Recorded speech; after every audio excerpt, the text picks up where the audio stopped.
সবাইকে আশা করি সবাই ভালো আছেন। আলহামদুলিল্লাহ আমি ভালো আছি। তো প্রথমেই তো আমি একটু শুটকি ভেজে নিচ্ছি। কয়েকটা শুটকি এখানে ভেজে নিলাম। দেওয়ার পরে ভাজা হয়ে গেলে ধুয়ে নেব। এদিকে হচ্ছে আমি কিছু কচু আর আলু একসঙ্গে ধুয়ে রেখে দিলাম। তো এদিকে হচ্ছে একটা কড়াইয়ে আবার আমি তেল দিয়ে দিচ্ছি। তেল দেওয়ার পরে এখানে কাটা মরিচ আর পেঁয়াজগুলো দিয়ে দেব। তো দিয়ে দেওয়ার পরে কিন্তু কিছুক্ষণ ভেজে নেব মরিচ আর পেঁয়াজটা।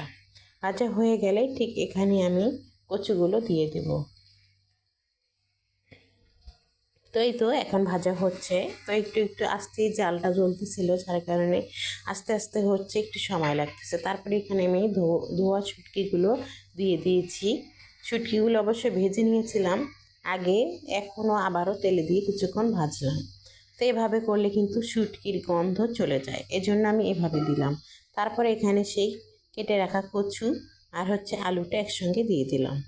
তো দেওয়ার পরে এখন আমি সব কিছু একসঙ্গে মিক্স করে নেব। তো মিক্স করা হয়ে গেলে এখানে আমি লবণ দেব আর হলুদ দেব, দিয়ে আর কিছু দেব না, শুধু কিছুক্ষণ এভাবেই মিক্স করতে থাকবো। কারণ সব মশলা দেওয়ার পরে যদি আপনারা এভাবে নাড়তে থাকেন, তাহলে কিন্তু তরকারিটা খুব সুন্দর মশলাগুলো তরকারির সঙ্গে মিশে যায়। যার কারণে আমি এইভাবে আর কি একটা একটা করে দিয়ে দিয়ে সুন্দর করে নেড়ে নেড়ে আপনাদেরকে দেখিয়ে দিচ্ছি, যাতে যেন আপনারা বুঝতে পারেন যে আমি হচ্ছে মিশিয়ে নিচ্ছি সব কিছু একসঙ্গে।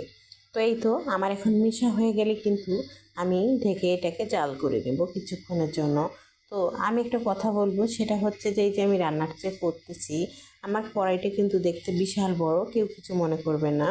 আসলে এই বড় কড়াইয়ে রান্না করলে একটু সুবিধা আছে যে এই যে একটু নেড়ে ছেড়ে খুব শান্তি মতো নাড়া যায়। আর যদি ছোট হতো একটু নাড়তে আমার কষ্ট হতো, যার কারণে আমি এভাবে বড় করে ভিতরে রান্না করি। তো এইটা আমি বলে দেওয়ার কারণ হচ্ছে যে কেউ যদি আবার কিছু মনে করে, এই জন্য আর কি এটা বলা। তারপরে তো আমি এখন ঢেকে কিছুক্ষণ জাল করে নিচ্ছি। দেখুন, জাল করার পরে পানি চলে আসছে তরকারিতে।